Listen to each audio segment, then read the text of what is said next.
მოგესალმებით ნათია, საღამოშვიდობის.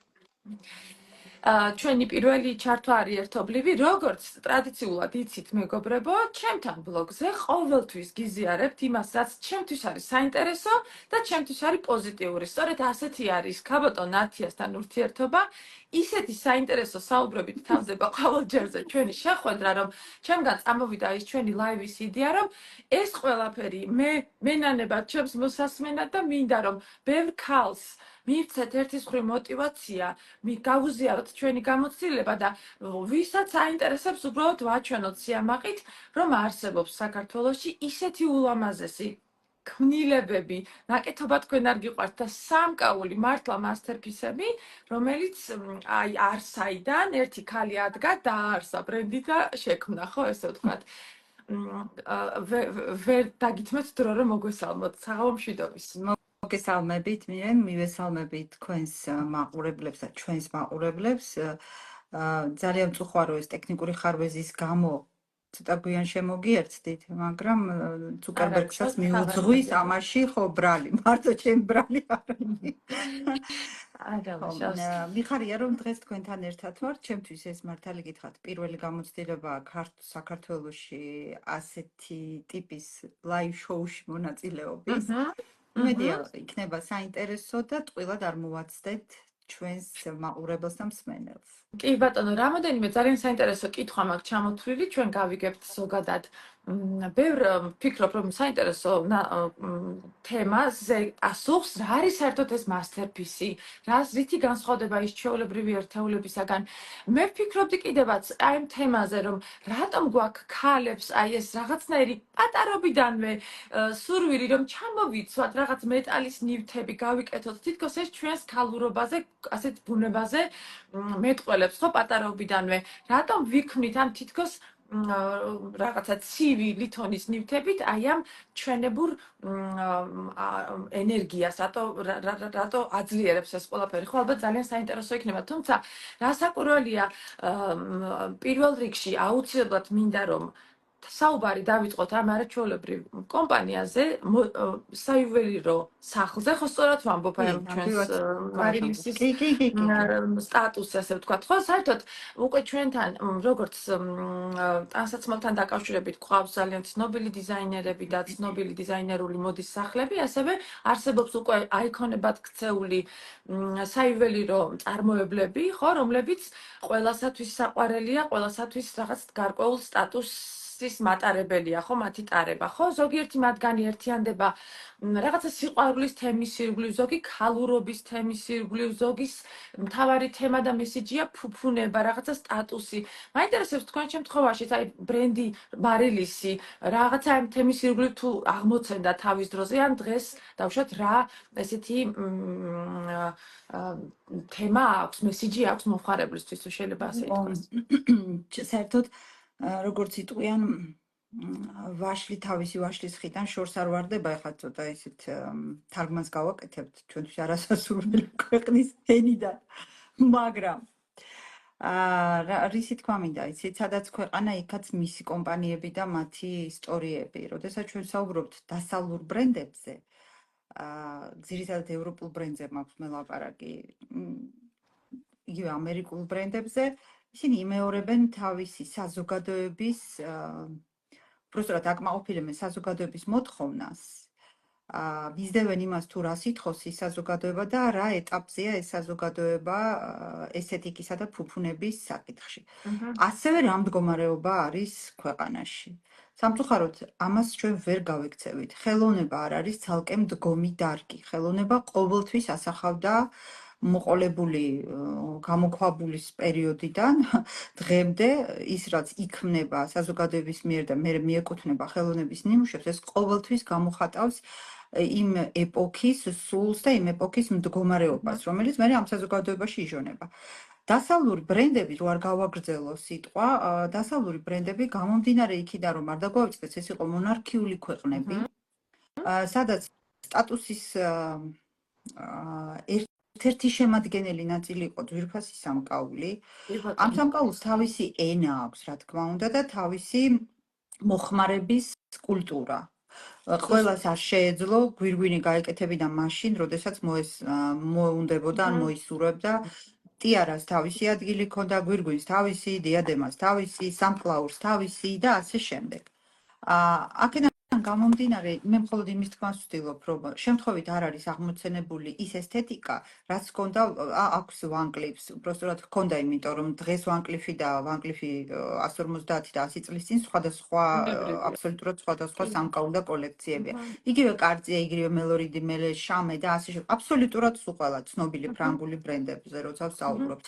ადრეც გვისაუბრია ჩვენ, რომ ტიფანიც იგივე გზას იმეორებს, რაც იყო მის სახელმწიფოში და ამერიკის შეერთებულ შტატებში იმ პერიოდში, რა მდგომარეობაც იყო, რა დაკვეთაც იყო საზოგადოებისგან ფუფუნებაზე თუ სხვა საქმეზე, ასევე მიყვებოდა ტიფანი ამას. ეს ეხა ის ზოგადი მიმოხილვა რა ხდებოდა და ამიტომ არ არის გამონაკლისი მარილიცით. 30 წელს ითვლის თანამედროვე საქართველოს დამოუკიდებლობის ისტორია და აქედან 15 წელია მარილისი მის გვერდზეა. ამიტომ არავის არ გამითქვა, რომ წარმომიდგენია რა ქარტეხილები თქვენც როგორც ჩვენმა ქვეყანამ ამ პერიოდში გამოიარეთ ალბათ რა. რა თქმა უნდა, იმიტომ რომ მარილისის პირველი სამუშაო ოფისი, ასე ვთქვათ, სახელოსნო და შემდეგ მისი ოფისი გაგანია აგვისტოს ომის დროს კეთდებოდა. ამიტომ ერთი დღით არ მჯეროდა, რომ საქართველოს დაეცემოდა, ამიტომ მთელი ძალის ხმებით არ შეგვიჩერებია ჩვენ ეს პროცესი. საღამოს მიტინგზე მივდიოდით, რომ სადაც ვაპროტესტებდით მთელი საქართველოს მოსახლეობა ამ აგრესიას და დღის განმავლობაში მაქსიმალურად ვცდილობდი, რომ მომესწრო ოფისში ის საქმე, რაც გასაკეთებელია. მე ხო კიდე ძალიან მენიშნა თქვენი მესიჯი, ნათია, რომ ოპტიმიზმი ქმნის რაღაცას, არა? რა თქმა უნდა, არასოდეს არ უნდა დანებდეთ.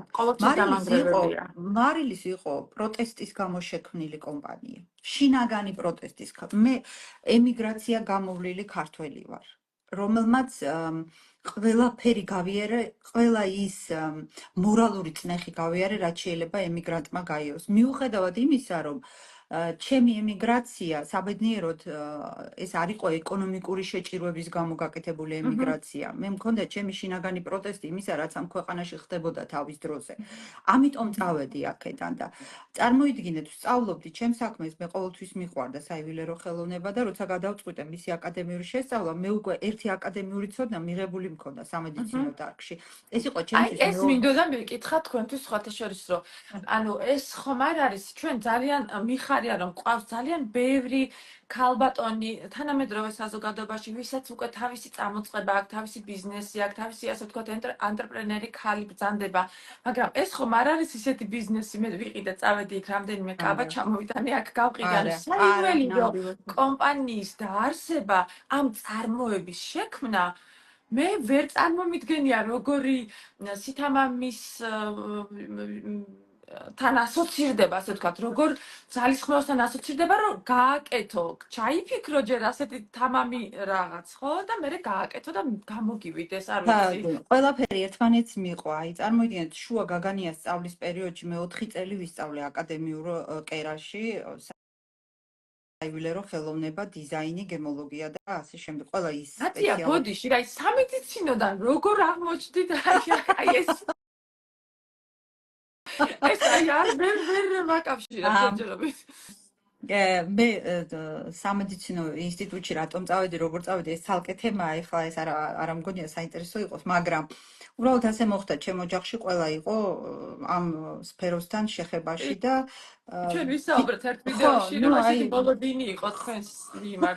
შვილების სიიდან იყავი ამოწერილი, არ წასულიყავი სამედიცინოზე და ამიტომ სამედიცინო ის იყო ერთ-ერთი ჩემი, ასე ვთქვათ, არა ჩემი არჩეული თემა. მაგრამ ნუ ხო იცით, ეხლა 16 წლის ბავშვი რო ხარ, ერთ სიტყვით ეს თემა რომ დავხურე, სამედიცინო თემა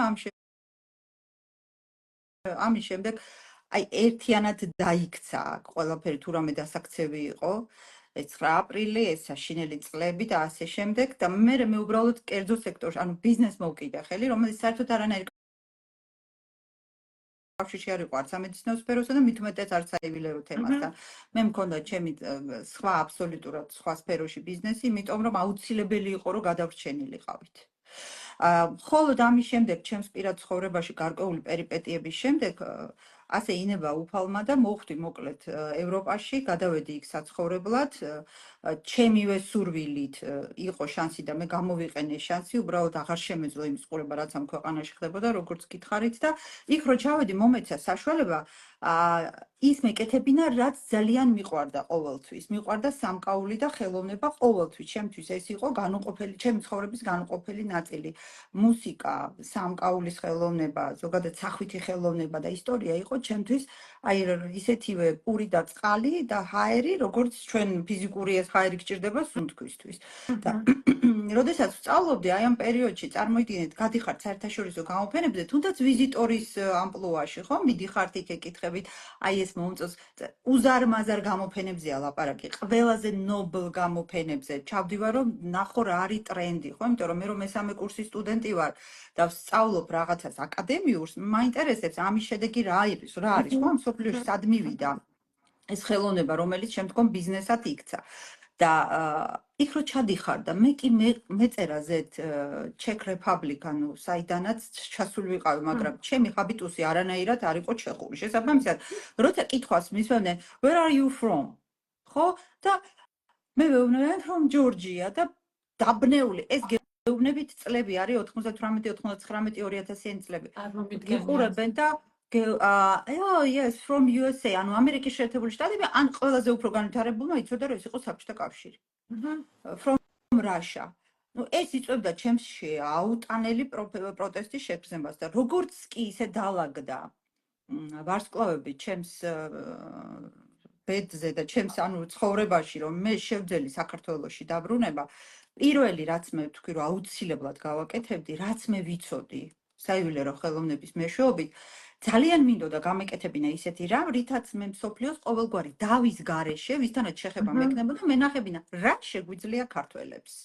და ჩვენ არა ვართ from USA, რომ ჩვენ არა ვართ from Russia, არც ერთი მათგანი, რომ ჩვენ ვართ საქართველო და ჩვენ რისი გაკეთება შეგვიძლია, იმიტომ რომ მარტო მე არ ვიყავი. მე ამ სულის კვეთებაში ამყვა ჩემი კოლეგები, დღეს უკვე კოლეგები, მაშინ ჩემი ახალი გაცნობილი ადამიანები. ყველაფერი მოხდა, ასე ვთქვათ, ზევით, აი ბედის წერამ ყველაფერი გააკეთა იმისთვის, რომ ეს გუნდი შემდგარიყო და ზუსტად ამ იდეის გარშემო გავერთიანდით, რომ რაც ვიცოდით, ჩვენ ამ ყველაფრით უნდა შეგვექმნა რაღაც ისეთი, რითაც ჩვენს კულტურის სფეროდან სათქმელს გავიტანდით და კულტურა არის ყველაზე არააგრესიული სასაუბრო ენა მსოფლიოში. ის მოდის და უბრალოდ უყურებს რა შექმენი, ხო? აი, როდესაც გადიან სუხიშვილები, მათ ცეკვას უყურებენ. ნუ რა უნდა ქნან, მოწონთ თუ არ მოწონთ ნებისმიერი პოლიტიკური პარტიის წარმომადგენელს უცხოეთში იქნება თუ აქ, ეს არის ფანტასტიკური ხელოვნება, ხო? და აქ ჩანს რა არის ქართული გენი, როცა ამას ცეკვის სახით და მადლობა ღმერთს გვაქვს ამის გამოხატვის უამრავი როცა ყავს გალაქტიონი და შენ შეგიძლია ის თარგმნო ნებისმიერ ენაზე, თუმცა გალაქტიონი ძალიან რთულად ითარგმნება, შეუძლებელია ყველაფერის წაიღო გალაქტიონისგან, ხო, როცა შენ უამრავი სხვა ფოტოგრაფები, მხატვრები, მომღერლები, უნიკალური ნიჭის არტისტულიერი ვართ. მიუხედავად იმისა, რომ მცირე რიცხოვანი ვართ, მე შემიძლია არა რაღაცა ურაპატრიოტიზმით თქვა, არამედ ჩემი ცხოვრებისეული გამოცდილებით, იმიტომ რომ მე X გენერაციის წარმომადგენელი ვარ. მე 9 საუკუნეს გადავაბიჯე და შემიძლია გითხრათ, რომ იშვიათად არტისტული ადამიანები ვართ ქართველები. ჩვენ მოყვება ის გენეტიკური კოდი, რომელსაც თუ მისცემ საშუალებას და პირობებს შეუქმნი, ის გააკეთებს ისეც, რაც ხვას არაფერ არასოდეს გაუკეთებია. ბრავო, აი სუპერ, ძალიან. ამიტომ აქედან წამოვიდა მარილის სისტემა. ამიტომ არის ეს საფუძველი ესეთი მყარი, რომ აქ პირველ რიგში ის კი არ იყო, რომ ჩვენ ბიზნეს ვაკეთებთ და რამდენს ვიშოვით. საერთოდ არ იყო, იმიტომ რომ მარილისი თავიდან დაიწყო მხოლოდ იმისთვის, რომ შეგვექმნა, ამას ვაფინანსებდი პირადად მე. არანაირი თვით დაფინანსებაზე არ შეიძლებოდა იყოფი. მე ვიყავი ინვესტორით, მე ვიყავი დამკვეთით, მე ვიყავი კრეატიული დირექტორი, ჩემს გარშემო ეს ჩემი გუნდი, რომელიც აი ესეთი ნდობით მიყურებდა და ოღონდ იყურებოდნენ რაღაცა ბუნდოვან მომავალში, იმიტომ რომ არავინ არ იცოდა ეს რა შედეგს მოიტანდა. ჩემი მთავარი მიზანი იყო, რომ გამეკეთებინა ის, რაც შიგნით დუღდა, ეს გარეთ გადმოსულიყო და ჩემი ხელები არის ჩემი ეს გუნდი.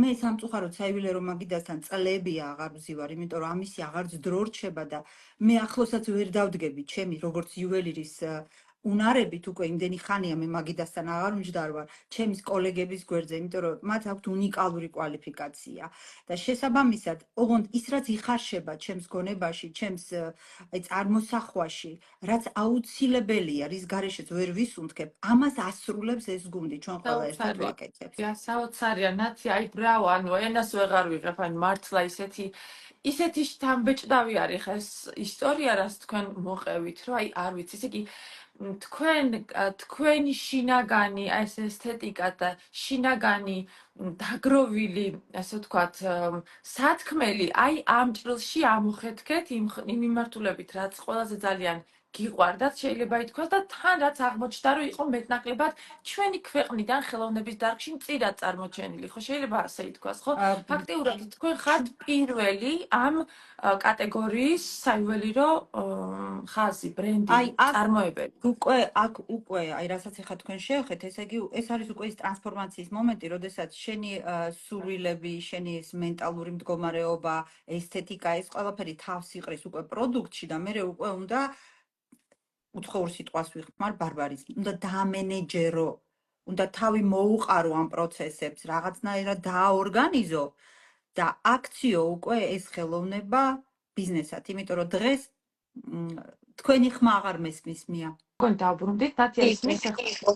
კი, ხო ისმის. ანუ ბოდიშს გიხდით, რატომღაც არ ვიცი რაღაცა ცუდი ტექნიკური იმის გვებრძვის. არა უშავს. გავაგზავნებთ. თავარია ჩვენ მაყურებელს და ჩვენს მსმენელს. მე შევაიცებ შემდეგ ამ ვიდეოს და ისე ერთიანად დავდებ, რომ არ გავაწყალოთ მაყურებელი.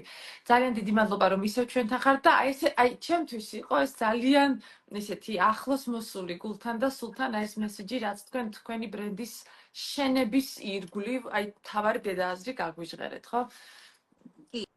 ეს იყო мотивация, როგორც გითხრათ, აი ასე დაიბადა მარილისი, მაგრამ შემდგომ უკვე არანაკლებ მნიშვნელოვანი ეტაპი იყო, რომ ეს ყველაფერი უკვე აქციო საქმიანობად, ბიზნესად, იმიტომ რომ დღეს ასეა სამყარო აწყობილი. დღეს ყველაფერს ყიდის, ზოგი ყიდის თავის ინტელექტუალურ ნაშრომს, ზოგი ყიდის თავის ხელით ნაშრომს, სხვანაირად ასე ხდება დღეს ურთიერთობა გლობალურ სამყაროში და თუ მე ვიცოდი რომ თუ გვინდოდა ამის გაგრძელება და ამ ყველაფერს რომ მოყოლოდა თავისი რაღაცა ლოგიკური გაგრძელება, აუცილებლად ეს უნდა გამხდარიყო უკვე ბიზნესი. აქედან გამომდინარე, უკვე დავიწყეთ იმაზე ფიქრი, რა გზით წავსულიყავით და აი აქაც ბედისწერამ თავისი როლი შეასრულა. ჩვენ რომ არ გვიძებნია ისე თავისით მოვიდნენ უცხოური დიპლომატიური კორპუსის წარმომადგენლები ჩვენს გამოფენაზე და ვთხოვეს რომ მათ ქვეყნებშიც წაგვეღო ეს კოლექციები და გვენახა. აი ხო, ასე რომ მარილისი თავიდან ეს იყო მხოლოდ ხელოვნების ნიმუშების, ეგრეთ წოდებული მასტერპისების კოლექციაზე დაფუძნებული კომპანია. აქ შეუძლებელი იყო საუბარი რაღაც სერიულ წარმოებაზე, ჩვენ არც გვქონდა მსგავსი ქარხნული აპარატურა და არც იყო ეს ჩაფიქრებული, იმიტომ რომ როგორც გითხარით, ეს იყო აბსოლუტურად სხვა მესიჯის მატარებელი კომპანია, მაგრამ ხვდებოდით, რომ ეს ჩვენი ნააზრევი, ეს ჩვენი ნაფიქრი, ჩვენი მოწონებული და გემოვნებით შექმნილი კოლექციები აუცილებლად უნდა გამხდარიყო უფრო ხელმისაწვდომი. იმიტომ რომ ამ ხელაშრომას როცა დებ ნამუშევარში შეუძლებელია იზღირდეს 1000 ლარი, 2000 და თუნდაც 5000 ლარი. შეუძლებელია, როცა თვეების განმავლობაში გუნდი მუშაობს. შესაბამისად, დავიწყე ფიქრი იმაზე, თუ რა ფორმა უნდა ქონოდა ამ ჩვენ საქმიანობას, უკვე ბიზნეს საქმიანობას. აი აქ ძალიან წამეხმარა ჩემი ევროპაში მიღებული განათლება და გამოცდილება. იმიტომ რომ იქ გასწავლიან უკვე ანუ სისტემაშია მოყვანილი მათი გამოცდილება, რაც საუკუნეების განმავლობაში გაიარა ევროპამ და იქ გეუბნებიან რა გზა შეგიძლია დაადგე. ან შეგიძლია იყო ჩვეულებრივი ხალხური რეწვის ოსტატი, ევროპაში ეს საქმიანობა ლიცენზირებულია და თუნდაც უბრალოდ მარტო ოსტატი იყო, შენ უნდა გქონდეს ამისი ლიცენზია აუცილებლად, რომ პასუხისგებლობა აიღო შენ თავზე ნამუშევარზე და კანონით უნდა რეგულირდებოდეს ეს ყველაფერი წესით. ან ამას ქმნი კომპანიის სახით და თუ ამას კომპანიას და ბრენდის სახეს აძლევ, ამას უკვე სხვანაირი მოქმედებები სჭირდება და აბსოლუტურად სხვანაირი ორგანიზება და დაგეგმვა ამ ბიზნესს. აი ამ გზას მივყევით ჩვენ. ჩვენ მე ესე ვიყავით პატარა კითხვაც მქონდა ჩანიშნული ბოდიში რა თან გაწყვეტინებთ, ანუ ერთია ხელოვნება და მეორე არის ბიზნესი. ხო, აი რამდენად ფაქტი არის რომ ძალიან კარგად არის დღეს დაბალანსებული ეს ყველაფერი, მაგრამ აი როგორი არის, როგორი წარიმართება ზოგადად აი ეს შერწყმა ამ ორი მხარის. რთულად. ხო, კი. რთულად, მირენ, ძალიან რთულად. ნებისმიერი ხელოვანი ადამიანი, თუ კი ვინმე გვისმენს აი ხელოვნების სფეროდან, მათ იცის, რომ იციან, რომ როდესაც გასამრჯელოზე მიდგება საქმე და შენ ამ დროს ან მღერი, ან ლექსს წერ, ან ხატავ, ხარ ძალიან დაბნეული, იმიტომ რომ არ იცი რა ღირს შენი ნაშრომი. წარმოდგენა არის, რომ შენ ამას აკეთებს სხვა მიზნით, მაგრამ თუ გინდა რომ გადარჩე, ეს უნდა გაიყიდოს. აი, აქაც ისევ და ისევ ეს ევროპული გამოცდილება, ისევ და ისევ ეს აკადემიური ბაზა, ისევ და იმიტომ რომ იქ არ გასწავლიან მხოლოდ სამკაულის დამზადებას, იქ გასწავლიან საორგანიზაციო საკითხებსაც, მენეჯმენტს, ხელოვნების მენეჯმენტს. ეს არის არანაკლებ მნიშვნელოვანი თუ გინდა რომ შენი კომპანია და შენ სპეციფიური ალბათ არა? ძალიან, ეს არის ფუფუნების ლაქშერი ბიზნესი, ქართულად ფუფუნების ბიზნესად ითარგმნება, ხო? ლაქშერი ბიზნესის, ანუ ლუქს ბრენდების ბიზნესის მენეჯმენტი, ეს არის აბსოლუტურად განსხვავებული, იმიტომ რომ სხვა კატეგორიის ყიდველზეა გათვლილი და სხვა ადგილებში უნდა წაიღო შენი ნამუშევარი, რომ ნახოს საჭირო ხალხმა, ასე ვთქვათ. აი, ეს იყო ძალიან ბევრი წაგება, მოგება, ასე ვთქვათ, რისკი, არარისკის თემა, მაგრამ ვინაიდან მიზანი იყო ძალიან კონკრეტული, რომ რახან ჩვენ გადავწყვიტოთ, რომ ვიყოთ ქართული საიუველირო სახლი, ეს ნიშნავს, რომ პირველ რიგში საქართველოს მოსახლეობისთვის უნდა ყოფილიყო ეს ხელმისაწვდომი. კი ბატონო. აი, აქ უკვე საჭირო გახდა სპეციალური ტექნოლოგიების ათვისება, ჩამოტანა, შეძენა, რომ ისეთი სამკაული დაგვემზადებინა, იგივე ძვირადღირებულ ოქროს ლითონში და ძვირფასი ქვებით, რომ ეს ხელმისაწვდომი ყოფილიყო და შესაძლებელი ყოფილიყო, რომ შეეძინა ქართულ მოსახლეობას. ჩვენ ეს შევძელით. ძალიან კარგი. ანუ ჩვენ შეგვიძლია ვთქვათ, რომ დღეს თანამედროვე რეალობაში მარილისი ქმნის როგორც ერთის მხრივ მასტერპისებს და თუ შეიძლება რომ ძალიან მოკლედ განგვიმარტოთ ეს რას ნიშნავს და მეორეს მხრივ ყოველდღიურ ცოტა უფრო როგორ ვთქვა, მასაზე გათვლილ ყოველდღიურად გამოსაყენებელ ნაკლებად ძვირფას, თუმცა ძვირფას ლითონით დამზადებულ ხაზებს, არა? კი, ზუსტად ასეა, აბსოლუტურად სწორად ახსენით. მასტერპის, ანუ ხელოვნების ნიმუშის შექმნაში არა მარტო საუბარია იმაზე, რომ ისიც ოქროა და იქაც ძვირფასი ქვები, იქ საუბარია სხვა კატეგორიის საინვესტიციო ქვებზე, სხვა კატეგორიის ხელით მუშაობებს. არსებობს რაღაცა, აი, როგორ თქვა, დადგენილი სტანდარტი სიძვირფასის, ან დაუშვათ რა უნდა იყოს ამ მასტერპისში? არა, ეხლა იცით რა არის, ერთი და იგივე ზურმუხტით თქვენ შეგიძლიათ ჩადოთ ხელოვნების ნიმუშის და ჩვეულებრივ ბეჭედშიც, მაგრამ ეს ზურმუხტი იმდენად ძვირია, რომ თქვენ ლოგიკა გიბიძგებთ იმისკენ, რომ თუ კი ასეთ ძვირადღირებულ ქვას მოიხმართ, იქ ძვირადღირებული დამზადების ტექნოლოგიაც გამოიყენოთ. იმიტომ ხო მართალია, ანუ უბრალოდ მარტივ ლოგიკას მიუყვებით მაგ შემთხვევაში. ამიტომ მე ჩემი მართალი რო გითხრათ, ხელოვნების ნიმუშები რა თქმა უნდა ძალიან მნიშვნელოვანია და ეს სერია მარილისისთვის ძალიან მნიშვნელოვანია, მაგრამ ჩემთვის ძალიან სახალისოა და ძალიან მნიშვნელოვანია, ყველაზე მეტად მნიშვნელოვანია სწორედ აი ის საბაზისო კოლექცია, რასაც თქვენ მარილისში უყურებთ. იმიტომ რომ ჩემი სურვილი იყო რეალურად იქ რასაც თქვენ მიდიხართ და ნახავთ მაღაზიაში, ეს არის ის ნივთები, რასაც მე თვითონ სიამოვნებით ვიხმარდი. ეს არის სტილი, რომელსაც მე თვითონ ვატარებ, რომელიც მე თვითონ მომწონს და მიმაჩნია, რომ ეს არის ძალიან კარგი. აქედან გამომდინარე, ყველაფერს, რასაც თქვენ შეისყიდით, ჩათვალეთ, რომ ეს არის ის, რასაც მარილისის კრეატიული გუნდი თulis რომ არის საუკეთესო, რომელსაც იმსახურებს და რომელიც უხდება ქართულ პუბლიკას და როგორც აღმოჩნდა, არა მარტო ქართულს, არამედ ამ ნამუშევრებზე ძალიან კარგი პოზიტიური რეაქცია აქვს ბიზნესის თვალსაზრისით უცხოელ მომხმარებლებს. ძალიან მიხარია და ძალიან სასიხარულო არის რასაკვირველია ქართული კომპანიის ესეთი წარმატება საზღვარგარეთ.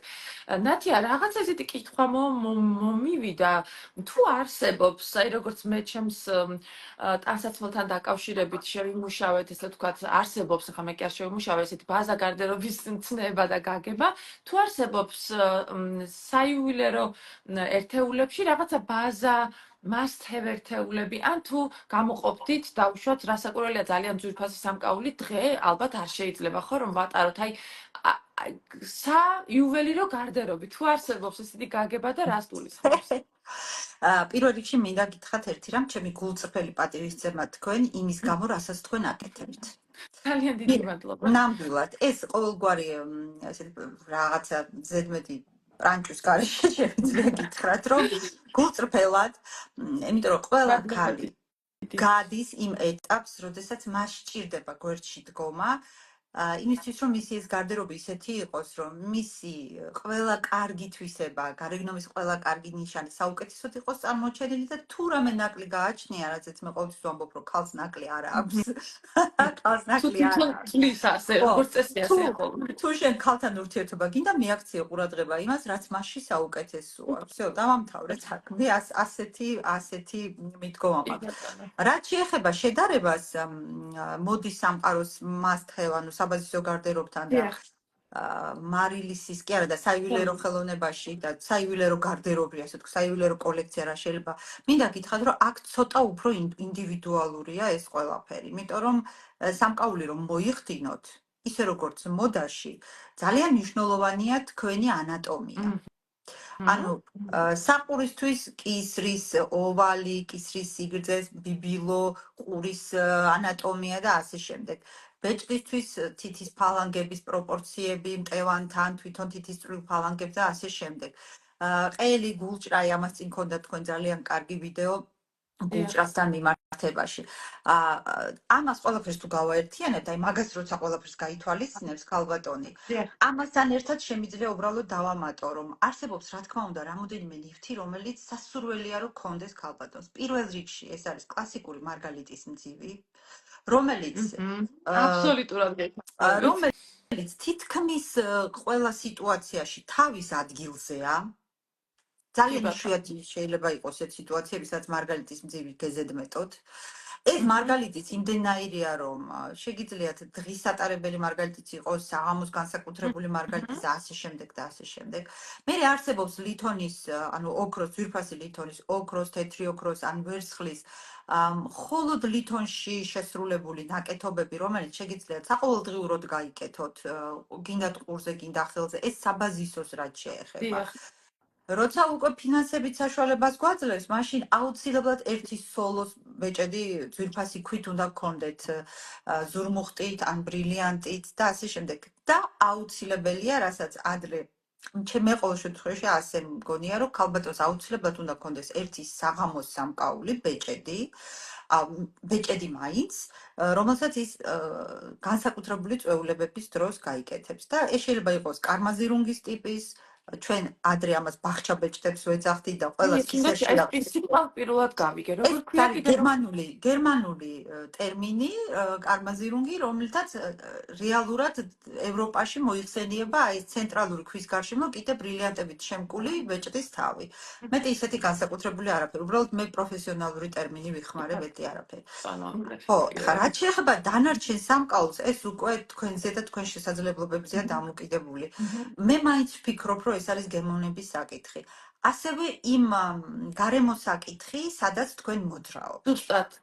ხო, იმიტომ რომ ხა მე მიწევდა შუაგულ ევროპაში ვცხოვრობ და აქედან გამომდინარე ძალიან მარტივი იყო ჩემთვის ყოველთვის მოგზაურობა თვითონ ევროპის მასშტაბით ძალიან 2 საათში, 3 საათში ხართ ევროპის ნებისმიერ წერტილში და ზაფხულში რამოდენიმეჯერ გვიყვარდა უბრალოდ ეს ლაჟვარდოვანი სანაპირო ჩვენს ოჯახს ძალიან გვიყვარდა იქ წასვლა და დასვენება და ხშირად სტუმრობდით მონაკოს. ამიტომ ხა როცა მონაკოში ჩადიხართ, იქ დღის 12 საათზე შეგიძლიათ გაიკეთოთ 5-კარატიანი ბრილიანტი თუ ესეთი ბეჭედი გაქვთ და დიდი ძალიან ძვირადღირებული მარგალიტის ყელსაბამი, იმიტომ რომ მონაკო 24 საათი 7-ზე ეს არის ფუფუნების სტილით მაცხოვრებელი ქვეყანა, სახელმწიფო, ქალაქი. ამიტომ აქ პრობლემა არაფერი არ არის, მაგრამ როდესაც თქვენ დაუშვათ მოძრაობთ ან ცხოვრობთ ისეთ ინდუსტრიულ ქალაქში, ხო, და აქ საღამოს წვეულებაზე განსაკუთრებულად ისმევთ, ხოლო დღე გიწევთ აბსოლუტურად სხვა ტიპის გარემოში მოძრაობა, ვიდრე მონაკო ან ლიხტენშტეინის შესაბამისად. ალბათ ჯობია, რომ უფრო მობრძალებულად, რასაც მოითხოვს სიტუაცია, ისეთი კი სამკაული ბატონო. მოვიხმაროთ. კი ხა ბატონო. მეტროში როცა მოძრაობთ, ძალიან რთულია, ძალიან ძვირადღირებული სამკაულით, საშიშია ჯერ ერთი და არც უხდება, მე თუ მკითხავთ. ერთგვარი მოვეტონიც არის ჩემი აზრით, ხო, რა ალბათ, აი, არ ვიცი, ნუ ინდივიდუალურია, თუ მოგწონს გავიკეთებთ ალბათ, მაგრამ ნუ რაღაცა ხშირად ესე მახსენდება, ახლა მე ნიშნა ეს თქვენი ნათქვამიც, რომ როდესაც მეკითხებიან ხოლმე, დაუშვათ მივდივარ დაბადების დღეზე, ქორწილში და რა ჩავიცვაი, რას მირჩევ. პირველი კითხვა, სანამ აღნაგობაზე დავსვამ კითხვას, სანამ ფერთან დაკავშირებით, მითხარით ლოკაცია, იმიტომ რომ შეიძლება ერთი და იგივე ღონისძიება სხვადასხვა ლოკაციაზე იყოს ჩატარებული და ზუსტად ლოკაცია განსაზღვრავს ჩვენ თლიან სტილისტიკას, ხო, რაც ბუნებრივია სამკაულზეც სიკვდილს ახდენს, რა თქმა უნდა. ძალიან მიხარია ესე რაღაცა ტექნიკური საფრთხეების მიუხედავად, რომ მაინც შედგა ეს ჩვენი საუბარი და ძირითადი სასაუბრო რაც გქონდა, მეტნაკლებად თქვით, ვახსენეთ, მე მგონი და როგორი კითხვით მინდა იცით დავასრულო. პირველი მინდოდა აუცილებლად მოდას შევეხე და მე თქვა და ჩემი აზრით დამიფიქსირებინა ჩვენი მოდის ტემპი თანამედროვე სამყაროსი რომ გადასულია, აჩქარებულია უსაზღვროთ ეს ყველა შეგვიმჩნევია და უკვე ყველანი ვართ ჩვენ აი მას მოდის მსხვერპლი, მოდი პირდაპირ ვიტყვი, იმიტომ რომ ყველა ჩვენგანის ყოველდღიურობაში არის ეს მასმოდა და ჩვენ გვინდა არ გვინდა მივყვებით ამ მოდას და თვითონ დიდი მოდის სახლებიც კი მეტნაკლებად აჩქარებული ტემპით გვთავაზობენ ამ ახალ კოლექციებს. აი სამკაულთან მიმართებაში, მასაც ვიცით ხომ, ეს აიველირო ნაწამსაც აქვს თავისი მოდა ბუნებრივია, ალბათ ხომ, აქვს რაღაცა მოდაში უფრო მეტად შემოდის სხვადასხვა დიზაინი. აი ტემპი როგორი არის ამ ინდუსტრიაში მოდის? ნუ ბუნებრივია. ფეშენთან შედარებით ასეთი სწრაფი ვერ არის, არც ყოველოთხ კვირაში და 6 კვირაში ერთხელ ჩვენებები არ ხდება, რა თქმა უნდა. ჩვენს ინდუსტრიაში არის რამოდენიმე ძალიან მნიშვნელოვანი მსოფლიო შოუ, სადაც იღებ მონაწილეობას და წარადგენ შენს ახალ კოლექციას, თუ კი მისი მუდმივი მონაწილე ხარ და უკვე იციან და ელიან იქ შენს ახალ კოლექციებს, თუ არა და ერთი და იგივე კოლექცია განსაკუთრებით ხელოვნების ნიმუშების კოლექცია, რომელსაც ყავლი არ გასდის არასოდეს, მოძრაობს ერთი ქვეყნიდან მეორეში წლების განმავლობაში, ეს ჩვეულებრივი ამბავია. სხვა თემაა, რომ შემოდის ეს უფრო ბიზნესის საკითხი, აი უცებ ხდება პოპულარული რომელიღაცა ქვა. აი მაგალითად პარაიბას მაგალითი შემიძლია მოგიყვანოთ, რომელიც 20-25 წლის წინ, თუნდაც 15 წლის წინ, პარაიბა ეს არის სახელი შაბიამნისფერი ტურმალინის. აი ტურმალინს აქვს ძირითადად იცნობენ როგორც მწვანე, ვარდისფერი, მოყვითალო, საერთოდ ტურმალის ბევრი ფერი აქვს, მაგრამ განსაკუთრებულად იშვიათი არის აი შაბიამნისფერი მოცისფრო მომწვანო ტურმალინი, რომელიც არის ულამაზესი. მაგრამ სახელი თუ შეიძლება პარაიბა, ასე ქვია ამ ქვას. საქართველოში არათუ პარაიბას საერთოდ ზოგადად ტურმალის არ სწავლობენ, იმიტომ რომ ჩვენთან უპირობოდ უყვართ და მოიხმარენ და კარგად იცნობენ და იღებენ მარგალიტს, ძოძს, ზურმუხტს, ბრილიანტს, რა თქმა უნდა, ლალი, საფირონი, ეს ყველაფერი გასაგებია, მაგრამ აი ესეთი ქვები, რომელიც მსოფლიოში ძალიან მოთხოვნადია, თანამედროვე ისეთი მაგალითად როგორც ტურმალინია, მაინც და მაინც არ სწავლობენ, იმიტომ რომ ჯერ არ აქვთ შეხება ესეთი ახლო. არ ქონიათ. ანუ ამას წლები ჭირდება ამის დამკვიდრებას. პარაიბა ეს არის ძირითადად მოიპოვებოდა თავიდან ბრაზილიაში, მერე აფრიკაში შეეშველა ის. აი ეხლა არის ისეთი ბუმი ამ ქვაზე, რომ ფიზიკურად შეუძლებელია ქრისტიანულ ფაში შეიძინოთ თუნდაც პატარა ზომის პარაიბა. თავის დროზე 1 კარატი, ანუ 0.2 გრამი ასეთი ქვა თუ ღირდა არ ვიცი მე $100, $150, დღეს 50,000 евро ღირს 1 კარატი, ანუ 0.2 გრამი საინვესტიციო პარაიბა. ანუ ეს არის ძალიან ძვირადღირებული ქვები, არანაკლებ ძვირადღირებული ვიდრე ბრილიანტი. ბრილიანტს ვიღაც შემედარებინა, რომ აი ფასით არ მართლა ჩამოუვარდება კი არა, მე მგონი ჯობნის კიდევაც. არა, ბევრ საკითხში ჯობნის, ნამდვილად ჯობნის. ამიტომ ეხლა აი მაგალითად არის მე ჩვენს დარგში განსაკუთრებით მოდაზე უფრო მეტად დიდი მნიშვნელობა ენიჭება კიდე ახალშემოსულ ტექნოლოგიებს. აი ეს ახალი ნოუ-ჰაუ, ახალი ტექნოლოგიები ჩვენს დარგზე ძალიან დიდ გავლენას ახდენს, იმიტომ რომ რეალურად ეგ შემოდის მოდაში, ალბათ ახალი ტექნოლოგიით მოდაში შემოდის მე დამზადებული, ხო? ის, რაც მოდაში შემოდის ის, რაც იქმნება ამ ახალი ნება ტექნოლოგიით. ახლებურად. ხო, აი თუნდაც იგივე საინტერესოა. ხელოვნური ეგრეთ წოდებული ლაბორატორიულად გამოზრდილი ბრილიანტები, ყოველთვის მეკითხებიან, რომ ეს ნამდვილი ბრილიანტია? კი, მეგობრებო, ეს ნამდვილი ბრილიანტია, უბრალოდ რომ შევადაროთ მარტივად, არის ყინული მყინვარწვერზე, რომელიც შეგვიძლია ავიდეთ, ავფორთხდეთ ძალიან მძიმე შრომით, მოვიპოვოთ, მოვჩიჩქნოთ, წამოვიღოთ და ჩვენს მაცივაში გავაკეთოთ. აი რა, მაგრამ ორივე ყინულია, კარგი ორივე შედარება, ნათია. ის არის და ამიტომ მე ის თქმა მინდა, რომ ამას ის რომ თქვენ არ ჩამორჩეთ ამ მოდას, აი როგორც თქვენ ყევხართ თქვენ პუბლიკას, ხო? მათ ასევე სჭირდებათ სპეციალისტი ამ დარგშიც, რომელიც მათ რჩევას მიცემს. სხვა თემაა ნდობა, ვის ენდობით. აი ამ ნდობისთვის ვართ ჩვენ ამდენი წელიწადი ესეთი მომართული მარილისში, რომ ჩვენ რო ვამბობთ რაღაცას, იმის უკან საქმე დგას. ამ საქმის უკან დგას წლები. 15 წელია უკვე, რომ ჩვენ ერთ ადგილზე ვდგავართ და ვიძახთ, რასაც ვამბობთ, რასაც ვაკეთებთ, იმაზე პასუხს ვაგებთ. ის ყოველთვის გარანტიაშია და ჩვენს მიერ გაცემული ხარისხის სერტიფიკატი მსოფლიოს ნებისმიერ წერტილში რომ წაიღოთ და შეამოწმოთ, იგივეს დაწერენ, შეიძლება უფრო უკეთესიც, იმიტომ რომ ჩვენ ძალიან მკაცრი კრიტერიუმებით რამხელა აქტივი და რამხელა სიმდიდრეა ეს ყველაფერი, ნათია და სწორედ ჩვენი ლაივის თემა მე წინასწარ ესე ჩემთვის ჩავინიშნე, რომ მარილისი როგორც მემკვიდრეობა. ანუ როგორც ესე ვთქვათ, თქვენს მიერ შექმნილი, აი ეს, არ ვიცი, არაფრისგან შექმნილი აი ამ ხელა აქტივი, რომელიც რჩება ქვეყანას და ქვეყნის სახელს, ხო? უდიდესი მადლობა ამისთვის მინდა გითხრათ, როგორც ერთ-ერთმა რიგითმა ქართველმა, რომ არ ვიცი, აი მართლა ძალიან დიდ ოვაციას იმსახურებს ესეთი ამბავი, დამერწმუნება ალბათ მაყურებელი ყოჩახ, ბრავო, ძალიან მაგარი არის მართლა. პატარა რაღაც მომივიდა ხა აზრად, რომ გკითხოთ, აი ამ პროცესში კომპანიად ჩამოყალიბების, კომპანიის მმართველობაში გადასვლის, თქვენ თავიდან დაიწყეთ მუშაობა მაგიდასთან, თქვენ როგორც აღნიშნეთ, ხო, როგორც იუველირმა ალბათ, ან როგორც შემქმნელმა დიზაინის, ხო, და დღესაც ხართ კრეატიული დიზაინერი, ხო, თქვენივე სამკაულის. მე თუ სწორად ვამბობ ახლა ამ ამას, ხო, ასეა. მაგრამ ამავდროულად ხართ მართველი, ბიზნეს ვუმენი, ესე ვთქვათ, რომელიც ამ საქმეს წარმატებით ამენეჯმენტებს საქართველოს ფარგლებს გარეთაც. აი ამ საქმეში, აი ამ პროცესში, ნათია, როგორც ქალის მიმართ, აი რამე განსხვავებული დამოკიდებულება, ანუ იყო ხო წლების წინ დამკვიდრებული ესეთი სტერეოტიპი და დღესაც მეტნაკლებად ეს კლიშესავით არსებობს ალბათ ჩვენ საზოგადოებაშიც, რომ ესეთი ბიზნესის მართვა ასოცირდება მამაკაც მმართველთან, ხო, SEO, როგორც წესი უმეტეს შემთხვევაში არიან ჩვენთან ბატონები, მამაკაცები და საერთოდ ისტორიულადაც ბევრი ჯერ ისტორიასაც არ შემორჩა, თურმე იმდენი ცნობილი მმართველი ქალი იყო, კომპანიის მმართველი, რომელთაც უდიდესი იმპერიების შექმნას, უბრალოდ ბევრი მათგანი აღარც ჩანს არანაირად ისტორიულ სარბელზე.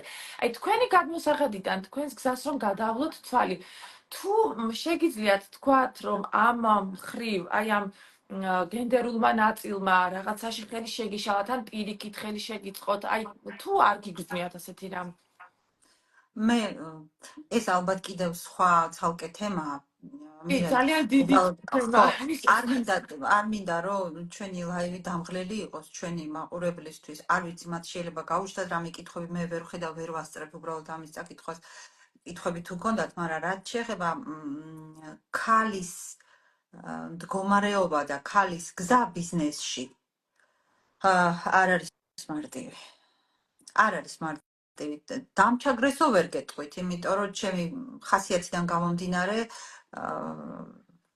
ძალიან რთული იქნება, არ ვიცი, ასეთი რამ ბიზნესში მე არ მქონია. მიუხედავად ამისა, ჩემი ცხოვრება ამ ხრივ არ იყო ვარდისფერი. ძალიან ბევრი ცუდი და მძიმე გამოცდილება მაქვს გამოვლილი, რაც შეეხება ქალის და ქალთან მიმართებაში ძალადობრივი გამოვლენების და ასე შემდეგ და ასე შემდეგ. მე არ მიყვარს ამაზე საჯაროდ საუბარი, იმიტომ რომ მე ამას ყველაფერს პასუხი გავეცი. გავეცი მე არ დავტოვე არაფერი რაზეც შემიძლია დღეს დანანებით თქვა რომ ეს როგორ დამემართა ან ეს როგორ გამიკეთეს რაც გააკეთეს ვინც ეს გააკეთა ყველა მიიღო თავის საკადრისი პასუხი მე არ დავრჩენილ ვარ ვალში ამიტომ ეს რაღაცა შინაგანი ხო ეს კომპლექსები და ეს რაღაცა მძიმე ტვირთი მე აღარ მომყვება ამიტომ ბიზნესშიც წავედი ასე უბრალოდ ბიზნესში სხვათა შორის ძალიან დიდი მხარდაჭერა მქონდა ჩემი მეუღლის მხრიდან აქედან გამომდინარე ეს პრობლემა არ ყოფილა ჩემთვის ისიც უნდა ვთქვათ რომ ჩემს კომპანიაში უმრავლესობა თვითონ სახელოსნოში საიუველირო სახელოსნოში ყველა მამაკაცია და მე მათთან მაქვს გადასარევი ურთიერთობა ჩვენ ყველამ ვიცით ჩვენი ადგილი და აი ეს კედელი თუ ის დისტანცია რის იქითაც არც მე გადავდივარ არც ის მაგრამ საქმეს ვაკეთებთ მაგრამ ეს გზა არ არის მარტივი ნამდვილად არ არის მე მინდა ჩვენს ქალბატონებს ვუთხრა ამაზე კიდევ ერთხელ გეუბნებით არასოდეს მისაუბრია უბრალოდ ყოველთვის ვთვლიდი რომ ეს ჩემთვის ძალიან პირადული იყო მაგრამ დღეს ამაზე აღარ არის სირცხვილი საუბარი და ბევრი ამას საუბრობს ამაზე აჟღერებს ამ ყველაფერს და მე მინდა ქალბატონებს ვუთხრა რომ ყოველთვის არის გამოსავალი შეიძლება თქვენი წუთში ვერ ხედავთ იმიტომ რომ თქვენ ხართ იმ წუთში მთის ძირში ცოტა უნდა ახვიდეთ ზევით და სხვანაირად გადმოხედოთ სიტუაციას არაფერი და არანაირი სიტუაცია და არავინ არ არის არაფრის გამო და არავის გამო თქვენ არ უნდა გახდეთ მსხვერპლი არ შეიძლება თქვენ ვეღარ შეძლებთ მე ჯანმრთელად და მთელი ძალით და მთელი ენერგიით ცხოვრებას იმიტომ რომ თქვენ მთელი ცხოვრება დაგამძიმებთ ამიტომ იყავით ძალიან მხიზლად გქონდეთ საკუთარი თავის იმედი და ყოველთვის ყავდეთ ვიღაც ერთი ადამიანი მეგობარი მშობელი ვისაც ყოველთვის გაუმხელთ როცა რაღაცა გიჭირთ არ არის სირცხვილი თხოვნა დახმარების იცოდეთ რომ დამოუკიდებელი ქალი ძლიერი ქალი არ ნიშნავს ადამიანს რომელიც ყველაფერს თვითონ აკეთებს არა ჩემო ძვირფასებო თქვენ არ უნდა შეგრცხვეთ არაფრის თხოვნის ხანდახან მოთხოვნის დახმარების თხოვნის რჩევის თხოვნის არაფერი არ არის აქ მოსარიდებელი იმიტომ ვართ ჩვენ ადამიანები და იმიტომ მოყვავს ერთმანეთი მე სრულიად უცხო ადამიანებისთვისაც არ მენანება თუ კი რაღაცის გაკეთება შემიძლია რომ გაუკეთო მით უმეტეს თუ ეს ქალია იმიტომ რომ სხვანაირად არ ხდება მაგითი განსხვავდებით ჩვენ ცხოველებისგან იმიტომ რომ ჩვენ გვაქვს მენტალობა და ამით ვართ ადამიანები მე თვითონ ზრდი ორ გოგოს ორ ქალიშვილს და ორივეს მუდმივად ვეუბნები რომ არავის და არაფრის გულისთვის თავი არასოდეს დააყენოთ სხვერპლის მდგომარეობაში თქვენ თუ არ ხართ ბედნიერები, თქვენ თუ არ ხართ ძლიერები, ვერავის ვერ დაეხმარებით და ვერაფრის გაკეთებას ვერ შეძლებთ. არჩეულებრივი არის ძალიან დიდი მადლობა მაყურებელიც გვწერს ძალიან დიდი მადლობა ამ რჩევისთვისო მართლა მე დარწმუნებული ვარ თითოეული ქალის გულს შეეხოხა ეს სიტყვები იმიტომ რომ სამწუხაროდ თუ რა ვიცი საბედნიეროდ ეს ყველაფერი ჩვენ ყოველდღიურობაში მეტნაკლები დოზით ხდება არ არსებობს ადამიანის საქმოსანი იქნება თუ უბრალოდ ოჯახის დიასახლის იქნება ჩვენ სამწუხაროდ ყოველთვის ხვდებით მოწყვლადი ამ მიმართულებით მაგრამ ეს ყველაფერი ჩვენ გვაძლიერებს და ეს ზუსტად ძალიან კარგად აღნიშნეთ რომ ანუ ეს სხვერპლის პოზიციაში თავის არ ჩაყენება და ამის არ მიღება აი როდესაც მე არ ვიღებ ამას ეს არ არის ჩემი სულ სხვა ძალის მომცემი არის და აი საიდან მოვიდა ეს ძალა თითქოს ჩვენ თვითონაც გვიკვირს და არ არსებობს სუსტი ადამიანი და არსებობს სუსტი ქალი ბუნებაში მე ასე მგონია და ასე მჯერა არა ჩვენ უბრალოდ რაღაცეების გამო ასეთები ვართ ხოლმე კონკრეტულ მომენტში ეს არაფერი არ არის აუცილებელი იყოს ოჯახში მას და მას სამსახურში ან ძალიან მე საჭესთან მძივარ ძალიან დიდი ხანია ლავი რა ვიცი ლამის 30 წელიწადია საჭესთან მძივარ და განსაკუთრებით საჭესთან ამ 30 წლის განმავლობაში იმდენჯერ მიგრძნია ეს ჩაგვრის სურვილი კი ეს ყოველდღე ვეხებით ჩვენ ასეთ რაღაცებს ძალიან დიდი ბოდიში ყველა მამაკაცთან მაგრამ ერთი რამე უნდა ვთქვა რომ ნიჭიერად საქმის კეთებას ეს მანქანის ტარება იქნება რაღაცის შედუღება იქნება თუ ტორტის კეთება იქნება ამისთვის არ არის საჭირო სქესი ამისთვის საჭირო არის გონება კი ეს ბატონო. გონება ზუსტად ისეთივე აქვს ქალს, თუ უკეთესი არა, ვიდრე მამაკაცს. ჩვენ ბევრად უფრო ხიზლად ვეპყრობით სიტუაციას, ბევრად უფრო ფრთხილად ვეპყრობით, ბევრად უფრო დაფიქრებულად ვეპყრობით. ამიტომ ვერანაირ მიზეზს ვერ ვხედავ, რატომ უნდა დაიჩაგროს, ან გაიყოს სიტუაცია ასე, რომ ეს ქალისთვის არის, ან ეს კაცისთვის არის. ზუსტად. როგორც ჩვენ ქალის საქმე, კაცის საქმე, ხო? ანუ ესეთი კულინარები ხო გვყავს მამაკაცები, თუმცა ქართულ მენტალობაში ქალოშედი კუხნაში ბოდიშს ვიხდი ამ გამოთქმისთვის, ასეთი რამეც ხშირად გაგვიგია, ხო? ვერაფრით ვერ დავეთანხმები. მე არ გავიზარდე ასეთ ოჯახში, ჩემს ოჯახში. ეს ალბათ აი აქედან მოდის ეს ხასიათი. მე ძალიან ესეთი გამიმართლა და ისეთ ოჯახში გავიზარდე, სადაც ჰარმონიული ურთიერთობა იყო მშობლების. მიუხედავად იმისა, რომ ყოველთვის იყო ქილაიქით გადმოდგი, ჩემი ლურსმასხელი რატოფოგით და ასე შემდეგ, მაგრამ მამა ჩემის პოზიცია იყო ასეთი, რომ ქალი უფრო უნდა გაანებირო, შვილი, გოგო უფრო უნდა გაანებირო, იმიტომ რომ მას ბევრად მეტი რაღაცის ატანა უწევს ცხოვრებაში და სანამ შენს ოჯახშია, ის ბევრად უფრო თამამი უნდა იყოს და გათამამი და უფრო განაძებული ვიდრე ბიჭი, ხო? აქედან გამომდინარე, ალბათ აქედან მოდის ეს მებრძოლი ხასიათი და ეს თავის თავში დარწმუნება. ამიტომ ძალიან გთხოვთ, ჩემო მეგობრებო, ჩემო ქართველო გოგონებო, ქალბატონებო, ქალებო, არასოდეს არ არის გვიან საკუთარი გზა აირჩიოთ, საკუთარ თავს ენდოთ და აკეთოთ ის საქმე, რაც თქვენ გსურთ. ისე როგორც თქვენ გსურთ.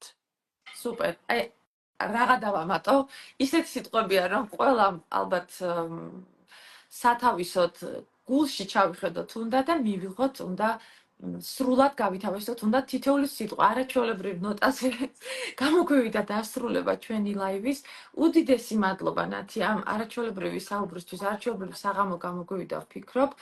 მე ველოდები ჩვენი მაყურებლის გამოხმაურებას, რომელიც აუცილებლად დარწმუნებული ვარ, თვითონ ვიდეო რიცაც დაიდება იქ მოყვება და თუ კი რამე კითხვები გექნებათ, მეგობრებო, ქალბატონებო, ბატონებო, ისე არ გამოგვივიდეს, რომ ჩვენ ბატონებს რაღაცით ვაკნინებთ მათ შესაძლებლობებს, მათ უნდა პირიქით აბსოლუტურად დიდი პატივისცემით, როგორც ძლიერი ქალების, ისე ძლიერი მამაკაცების მიმართ.